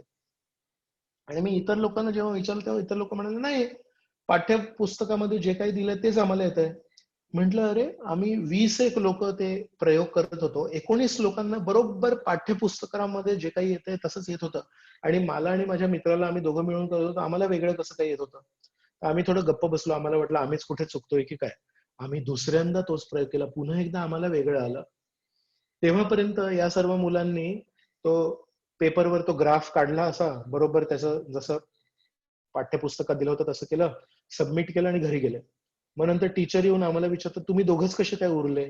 आम्ही सांगितलं आम्ही 2 वेळा तोच प्रयोग केलाय आणि दोन्ही वेळा आम्ही बघितलं की पाठ्यपुस्तकात जसं दिलं तसं नाही येते. मग त्यांनी म्हणाले चला मी पण उभी राहते इथे आणि आता तुम्ही तिसऱ्यांदा करा. तिसऱ्यांदा जेव्हा केलं तेव्हा जसं आम्ही रेकॉर्ड केलं होतं कागदावर तशाच प्रकारे वेगळं आलं ते.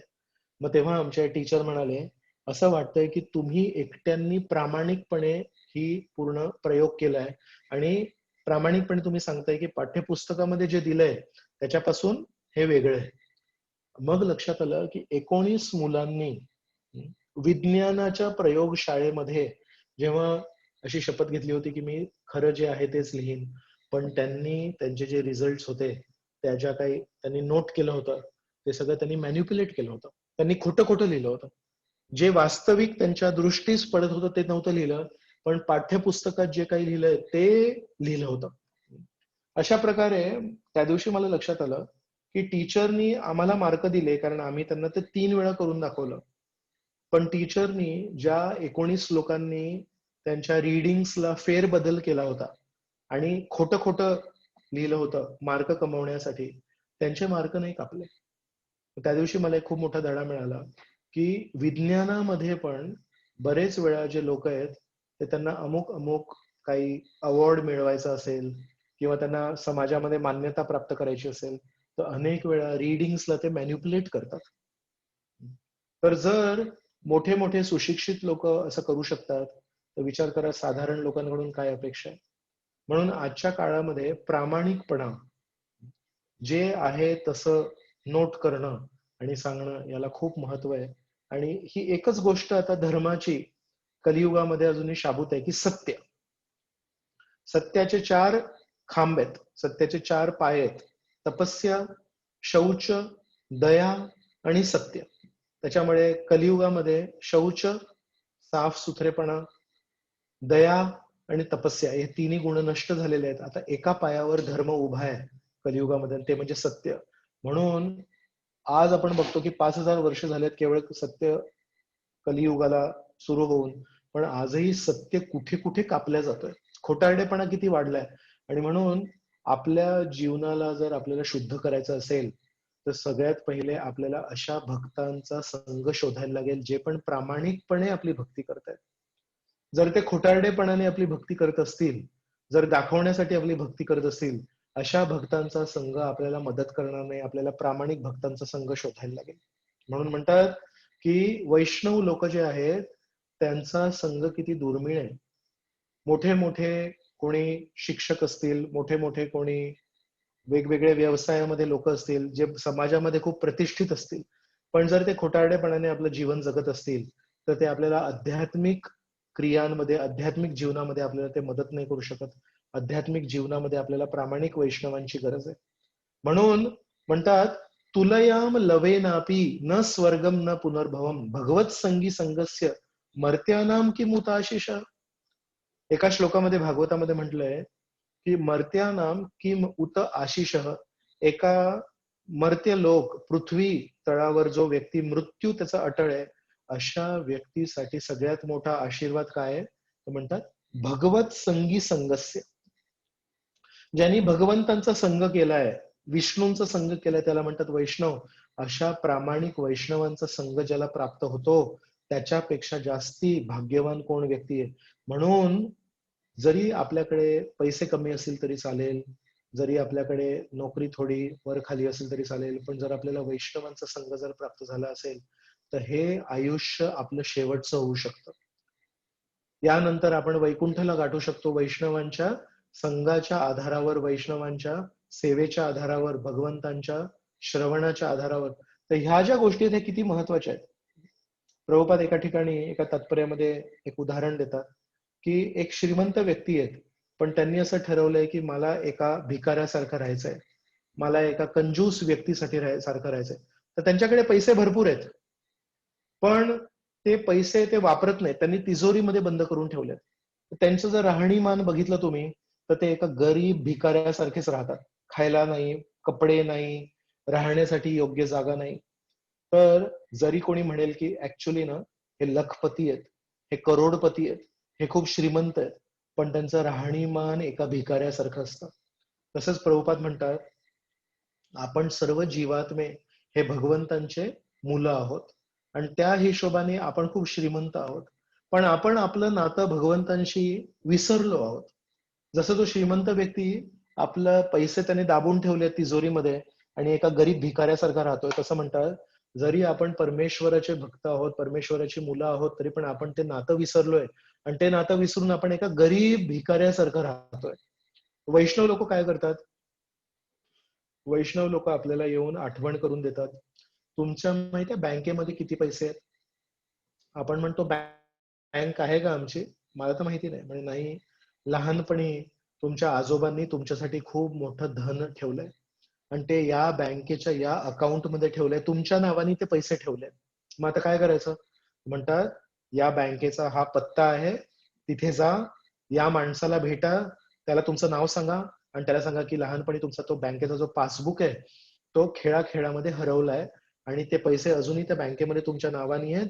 तुम्हाला तिथे जायला लागेल आणि तुमचा हक्क सांगायला लागेल आणि तुमच्यासाठी ते पैसे शाबूत ठेवले.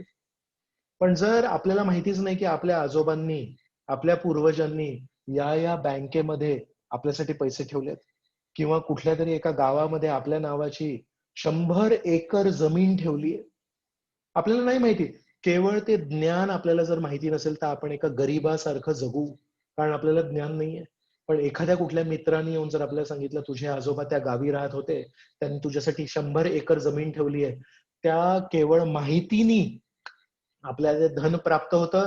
कारण आपण जसं आपलं नाव सांगू आपल्याला ते धन मिळतं आणि आपल्या जीवनामध्ये परिवर्तन घडतं. विचार करा अशा या मित्रांची किती गरज आहे. आजच्या काळामध्ये जरी आपली असं काही धनसंपत्ती असेल, आपली काही जमीन असेल, आपले मित्र कदाचित आपल्याला येऊन सांगणार नाहीत, कारण त्यांना हेवा वाटेल, त्यांना वाटेल की हा कुठे श्रीमंत होतोय. पण वैष्णव असे लोक आहेत, वैष्णव लोक येऊन सांगतात तुमचे वडील श्रीकृष्ण आहेत, तुमची आई रखुमाई आहे, तुमची आई राधाराणी आहे. एवढे प्रेमळ वडील, एवढे प्रेमळ आई, एवढे प्रेमळ आणि एवढे दयाळू तुमचे आई वडील आहेत आणि एवढे श्रीमंत तुमचे आई वडील आहेत. तुम्ही या जगामध्ये वाईट सवयींच्या एका भिकाऱ्यासारख्या कशाला जगताय तुम्ही? तुम्ही थोडी शुद्धता स्वीकारा, आपल्या वडिलांशी आपलं नातं जोडा, आपल्या आईशी आपलं नातं जोडा आणि पुन्हा एकदा एका श्रीमंत व्यक्तीसारखे चांगले सद्गुणी व्हा. सगळ्यात मोठं धन काय माहितीये? चांगलं चारित्र्य. आज लोकांकडे भरपूर पैसा आहे पण चांगलं चारित्र्य नाही, खोटारडेपणा करतात, फसवतात. आपल्या जीवनामध्ये एक जरी माणूस असेल जो आपल्याला माहितीये की हा मला फसवणार नाही, हा चांगला चरित्राचा माणूस आहे, त्याची मैत्री आपल्याला किती मौल्यवान वाटते. आणि 1000 मित्र असतील, खूप श्रीमंत असतील, मोठे गाडी बंगले असतील, पण आपल्याला माहितीये की हा मला कधीही फसवू शकतो, त्याच्या मैत्रीचं आपल्याला कधी मौल्य वाटत नाही. म्हणून अजूनही विचार करा, आपल्याला ते व्यक्ती खूप प्रिय आहेत जे खरं बोलतात. आपल्याला आजही ते व्यक्ती खूप प्रिय आहेत जे प्रामाणिकपणे आपले मदत करतात. तर वैष्णवांपेक्षा चांगले मित्र, वैष्णवांपेक्षा चांगले मैत्रिणी आपले कोण असू शकतात, जे वारंवार श्रीकृष्णांना कसं प्रसन्न करायचं हे शिकवतात, श्रीकृष्णांची प्रामाणिकपणे सेवा कशी करायची हे शिकवतात, श्रीकृष्णांना आपण आपल्या वागणुकीनी, आपल्या विचारांनी, आपल्या जीवनशैलीनी कसं प्रसन्न करू शकतं हे शिकवतात. वैष्णव अजून आपल्याशी काय बोलतात? वैष्णव आपल्याला कधी आपल्या महाराष्ट्र बँकेमध्ये किती पैसे ते विचारतात. वैष्णव कधी आपल्याला स्टेट बँक ऑफ इंडियामध्ये आपले किती पैसे ते विचारतात. वैष्णव आपल्याला कधी पोस्ट ऑफिसामध्ये किती पैसे टाकलेत तुम्ही ते विचारतात. वैष्णव आपल्याला कधी विचारतात की तुमच्या जमिनीचं आता मोल किती आहेत. वैष्णव आपल्याला नेहमी विचारतात तुमच्या माळा कशा चालू आहेत. वैष्णव आपल्याला विचारतात तुमचं वाचन कसं चालू आहे. वैष्णव आपल्याला विचारतात मंदिरामध्ये तुम्ही काही सेवा करताय का. वैष्णव, प्रामाणिक वैष्णव आपल्याला नेहमी भगवंतांशी आपलं नातं आठवण करून देतात आणि आपल्या नावाची जी खूप मोठी संपत्ती आपल्या पूर्वजांनी ठेवली आहे ती आपल्याला आठवण करून देतात. विचार करा वैष्णवांपेक्षा आपले श्रेष्ठ मित्र कोण आहेत. सगळं धन, सगळी संपत्ती आपल्यासाठी आहे, फक्त आपण ती विसरलोय. ती जर आठवण आपल्याला करून देणार असतील तर हे किती महत्वाचं आहे. म्हणून दोन प्रकारचे व्यक्ती या जगात असतात जे खूप उंच असतात. एक असतो एक पर्वत. पर्वत खूप उंच होतो, पण पर्वत जेव्हा उंच होतो तेव्हा तो वाऱ्याला जाण्यासाठी थांबवतो, तो वाऱ्याला जाऊ देत नाही. पण त्यामुळे जिथे जिथे उंच पर्वत आहेत त्याच्या नेहमी एका बाजूला पाऊस पडतो आणि त्याच्या दुसऱ्या बाजूला पाऊस पडत नाही. का. पावसाचे जेव्हा ढग येतात तेव्हा त्या पर्वताशी आदळतात, आपटतात आणि तिथे पाऊस होतो, पण मागे पाऊस होत नाही. म्हणजे पर्वत कधी पण वैषम्य निर्माण करतो. पर्वत नेहमी भेदभाव निर्माण करतो. तो उंच आहे, पर्वत खूप उंच आहे, पण त्यांनी भेदभाव निर्माण केला. या उंच पर्वताने एकीकडे नुसता पाऊस पाऊस पाऊस हिरवळ आणि त्या पर्वताच्या दुसऱ्या बाजूला पूर्ण कोरडं पाषाण. असे काही काही उंच व्यक्ती असतात. आणि काही उंच व्यक्ती असतात ते माहितीये आपला सेलफोन असतो ना, आपण सेलफोनवर, मोबाईल फोनवर बोलतो, त्या मोबाईल फोनची टॉवर असते. ती मोबाईल फोनची टॉवर पण खूप उंच असते का पर्वतासारखी असते. जर 100 फीट उंच टॉवर आहे तर ती किती लोकांना रेंज देते. 100,000 लोकांना रेंज देत असेल. जर ती सेलफोनची टॉवर, मोबाईल फोनची टॉवर 200 मीटर उंच आहे तर ती किती लोकांना रेंज देणार. अजून लोकांना रेंज, आता कदाचित 2000 लोकांना रेंज देणार. जर एक सेलफोनची टॉवर 300 मीटर एवढी उंच आहे, ती किती लोकांना रेंज देणार.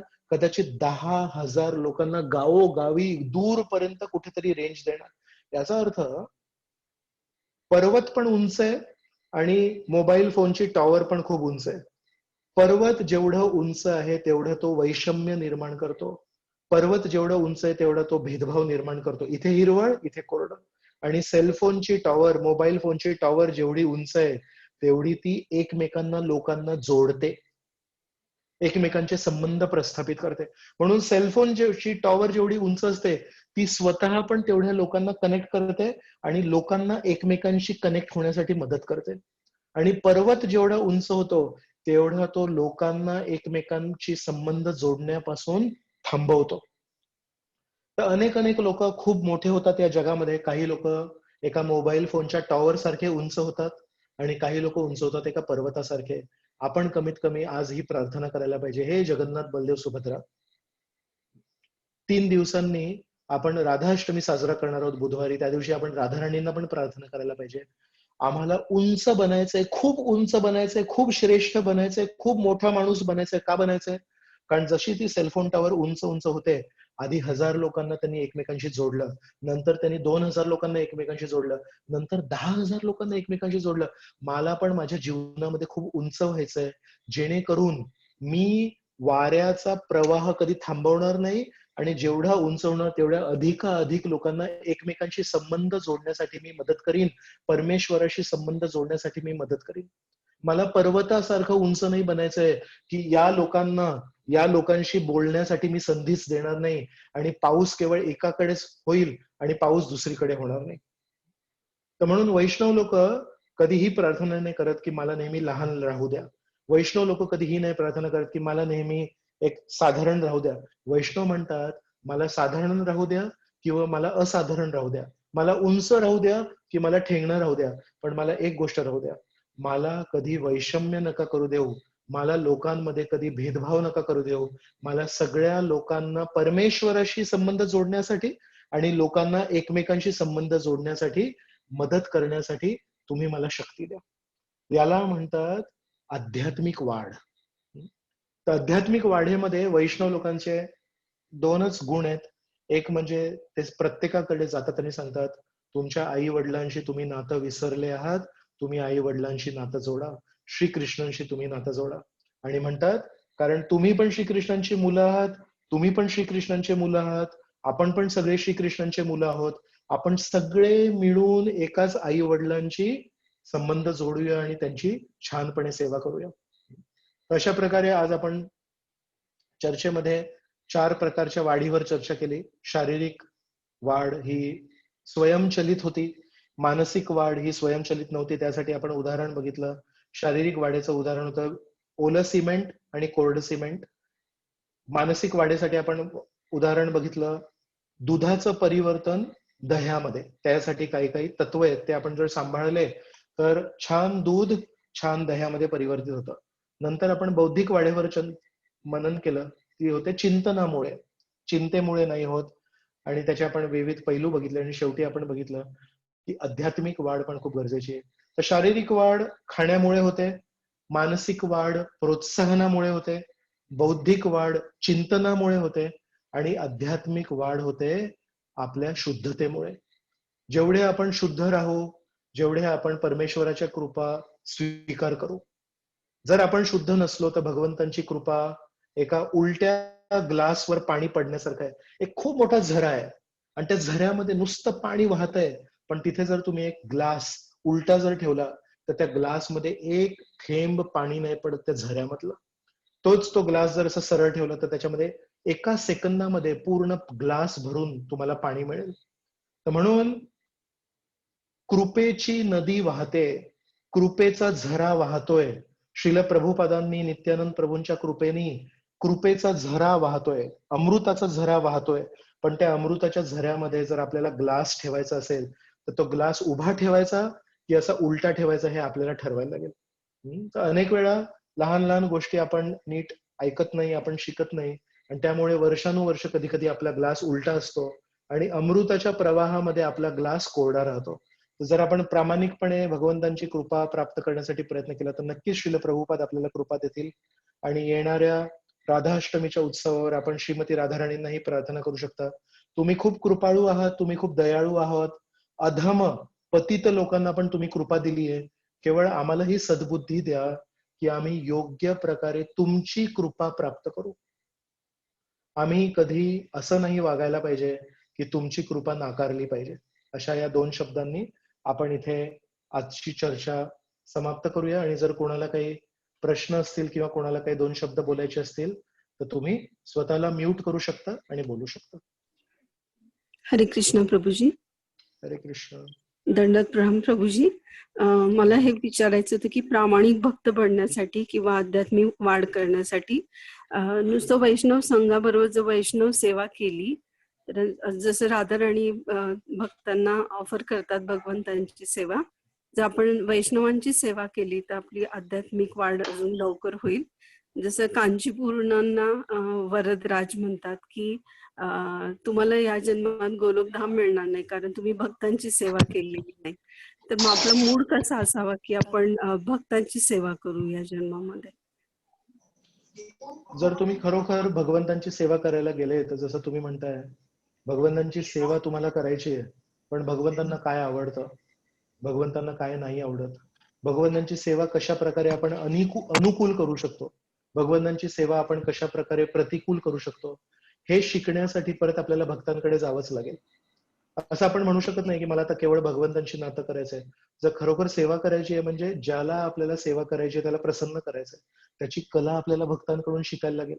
आणि समजा कोणी अट्टहास केला आणि म्हणाला मी आता ना भगवंतांकडे जाणार नाही कारण मी त्या कथेमध्ये ऐकलं, त्या दिवशी नित्य सखी माताजींनी ती कथा सांगितली, कांचीपूर्ण जेव्हा भगवंतांना पंखा देत होते तेव्हा भगवंतांना विचारलं की मी कधी जाणार आहे वैकुंठाला. तर म्हणाले तुम्ही नाही जाणार. मग म्हणाले माझी बहीण कधी जाणार. तर म्हणाले तुमची बहीण या जन्मी जाणार. तर का बरं, ते तर मंदिरात येऊन तुमची कधी सेवा नाही करत. म्हणे नाही, ते तुमची सेवा करतात आणि तुम्ही माझी सेवा करता म्हणून ते भगवंतांच्या दासांची सेवा करतात म्हणून ते जातील. या गोष्टीचा आपण अर्थ असा नाही करायला पाहिजे की मी पण आता त्या कांचीपूर्णाच्या बहिणीसारखी होणार आणि मी केवळ वैष्णवांच्या घरी सेवा करणार आणि भगवंतांची सेवा मंदिरात नाही करणार. जर तुम्ही भगवंतांकडे गेले सेवा करण्यासाठी तर तुम्हाला लक्षात येईल भगवंतांची सेवा कशी करावी, योग्य प्रकारे कशी करावी, त्याची कला शिकण्यासाठी तुम्हाला वैष्णवांकडे जायला लागेल.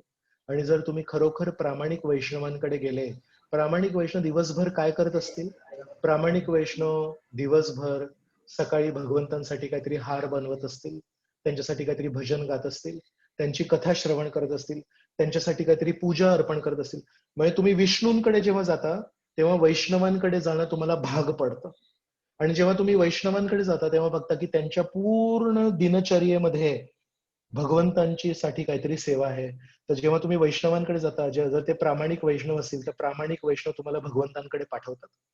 वैष्णव तुम्हाला विष्णूकडे पाठवतात किंवा स्वतः तुम्हाला हात धरून घेऊन जातील आणि म्हणतील हे विष्णू आहेत, हे माझे स्वामी आहेत, यांच्या प्रसन्नतेसाठी मी दिवसभर काम करतोय, तुम्ही पण यांच्यासाठी काहीतरी सेवा करा. वैष्णव तुम्हाला विष्णूंकडे घेऊन जातात आणि जर तुम्ही विष्णूंकडे गेले तर विष्णू तुम्हाला वैष्णवांकडे घेऊन जातात. एका अर्थाने दोघं एक आहेत. कसे? दोघं व्यक्तिमत्वानी एक नाही आहेत, पण दोघांच्या मनामध्ये तुमची आध्यात्मिक वाढ, तुमचं आध्यात्मिक यश हे एकच ध्येय आहे. विष्णूंच्या मनात नेहमी हे आहे, या व्यक्तीची आध्यात्मिक वाढ यायला पाहिजे, या मुलीची, या मुलाला माझ्याकडे वैकुंठामध्ये यायला पाहिजे. तर कदाचित माझ्याकडून नाही होणार, याला किंवा हिला तिच्या मोठ्या भावाशी किंवा मोठ्या बहिणीशी मी मदत करून देतो. कधी कधी ना एका घरी जेव्हा खूप भावंड असतात तेव्हा वडिलांकडून शिकण्यापेक्षा आपल्या मोठ्या बहिणीकडून किंवा मोठ्या भावाकडून शिकणं खूप सोपं जातं. म्हणून वडील कधी कधी म्हणतात ही गोष्ट तू तुझ्या मोठ्या भावाकडून शिक. आणि मोठ्या भावाकडे गेलं तर मोठा भाऊ शिकवतो, पण म्हणतो मी जे तुला जे शिकवलंय ना ते माझं नाहीये, मी जे तुला शिकवलंय ते वडिलांनी मला शिकवलं होतं, म्हणून कृतज्ञता वडिलांकडे ठेव. तर आपण मोठ्या भावाकडे गेलो तर मोठा भाऊ आपल्या वडिलांकडे घेऊन जातो आणि वडिलांकडे गेलो तर वडील म्हणतात की ही गोष्ट तू मोठ्या भावाकडून शिकू शकतो. अशा दृष्टीने दोघंही एकच गोष्ट बोलतात. तसंच प्रामाणिक वैष्णव आणि विष्णू हे नेहमी एकच गोष्ट बोलतात. त्यामुळे दोघांमध्ये जास्ती अंतर नाहीये. तर एक चांगला वैष्णव जर आपण बनायचं असेल तर आपल्याला एका दुसऱ्या वैष्णवाकडून शिकायला लागेल. विष्णू आपल्याला वैष्णव बनण्यासाठी नाही शिकवत. विष्णू आपल्याला वैष्णवांकडे पाठवतात आणि वैष्णव आपल्याला चांगलं वैष्णव बनण्यासाठी शिकवतात, कारण ते स्वतः तसं करतायत. विष्णू वैष्णव नाही आहेत, विष्णू विष्णू आहेत. विष्णू वैष्णवांची सेवा स्वीकार करतात. म्हणून जर तुम्हाला चांगलं वैष्णव बनायचं असेल तर श्रीकृष्णांना कधी विचारू नका हे श्रीकृष्ण मला चांगलं वैष्णव बनवा. त्यासाठी श्रेष्ठ वैष्णवी राधाराणी आहेत. तर आता राधाष्टमीच्या दिवशी सगळ्यांनी प्रार्थना करा, तुम्ही श्रेष्ठ वैष्णवी आहात, तुम्ही श्रेष्ठ विष्णू दासी आहात, तुम्ही आम्हाला शिकवा की दासत्व म्हणजे काय. बलरामजींना तुम्ही प्रार्थना करा, गुरूंना प्रार्थना करा, तुम्ही दास आहात, तुम्ही वैष्णव आहात, आम्हाला वैष्णव बनायचंय. वैष्णव धर्म वैष्णव शिकवू शकतात, भगवंत वैष्णव धर्म नाही शिकवत. म्हणून जेव्हा श्रीकृष्णांना वैष्णव धर्म शिकवायचा होता स्वतः भक्ताच्या रूपात आले, श्री चैतन्य महाप्रभूंच्या रूपात आले. म्हणून राधाष्टमीच्या दिवशी तुम्ही प्रार्थना करू शकता की हे राधाराणी हरिबोल. कृपया आम्हाला चांगलं वैष्णव बनण्यासाठी तुम्ही शिकवू शकता.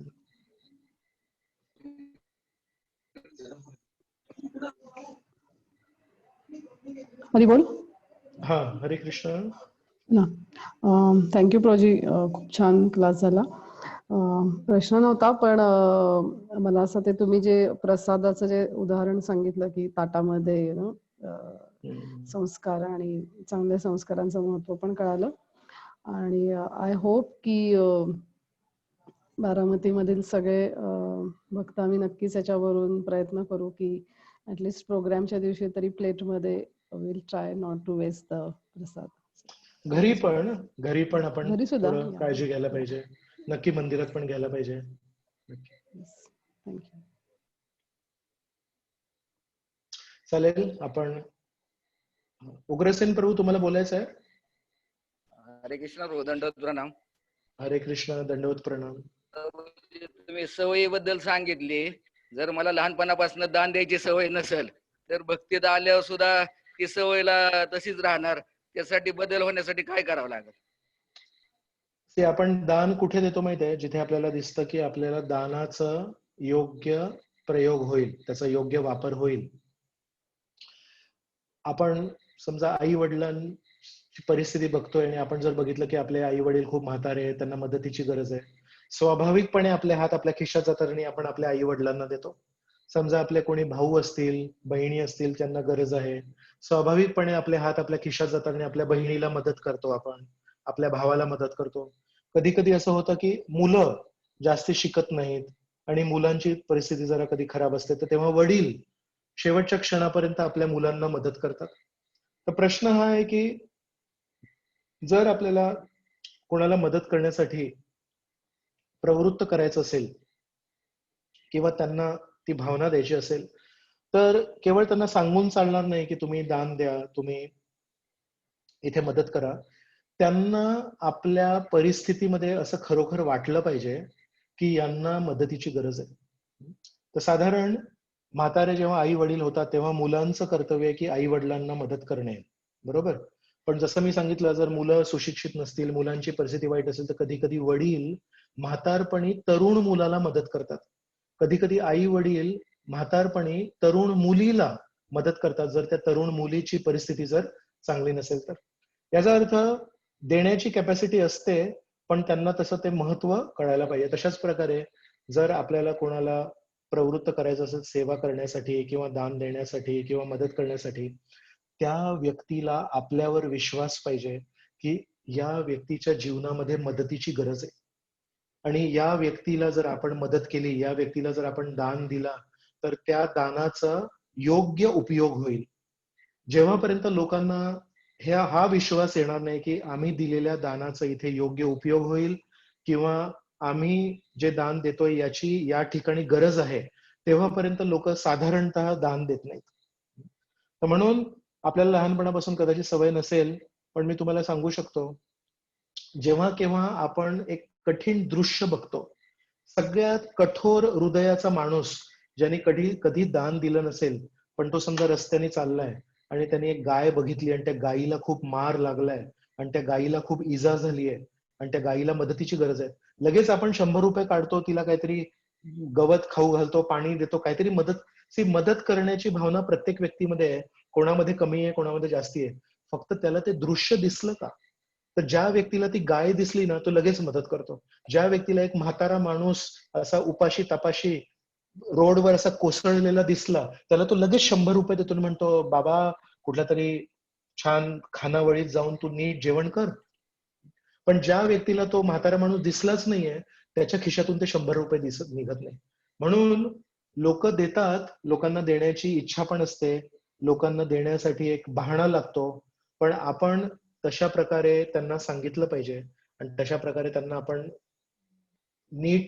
सगळं नीट सांगितलं की इथे तुमच्या दानाची, तुमच्या दयेची गरज आहे आणि इथे जर तुम्ही दान दिलं तर त्याचा नीट फायदा होईल, त्याचा नीट उपयोग होईल. एकदा लोकांना ते पटलं की लोक पैसे देतात. किती मोठे मोठे दवाखाने आहेत जे केवळ दानावर चालू आहेत आजही. किती मोठे मोठे, शिर्डीला गेले तर मोफत प्रसाद आहे, सगळ्यांना मोफत प्रसाद आहे. गजानन महाराजांचं मंदिर आहे शेगावला, लाखो लोक येतात, तिथे मोफत मंदिर आहे. बालाजी मंदिरामध्ये किती लोक जातात? बालाजी मंदिरामध्ये 2 ते 3 लाख लोक रोज पूर्ण भरपोट जेवण करतात. उडुपीला गेलो, तिथे मोफत जेवण आहे. आजही या काळामध्ये कितीतरी असे मोठे मोठे मंदिर आहेत जिथे असंख्य लोकांना, गोंदवलेकर महाराजांचं जे तिथे जवळ आहे जागा आहे, तिथे मोफत जेवण आहे. म्हणजे लोकांना जर हे पटलं की इथे आपल्या पैशांचा योग्य वापर होईल, इथे आपल्या पैशांचा योग्य उपयोग होईल, तर लोक तिथे आजही द्यायला तयार आहेत. म्हणून आपल्याला तशा प्रकारचं एक सिस्टम बनवायला लागेल आणि लोकांना तसं जर सांगितलं तर लोक आजही द्यायला तयार आहेत. हरे कृष्ण. धन्यवाद. जय श्री जगन्नाथ बलदेव सुभद्रा मैया की जय. जय श्रील प्रभुपाद की जय. अनंत कोटि वैष्णव वृंद की जय. जय निताय गौर प्रेमानंदे. हरि हरि बोल. हरे कृष्ण.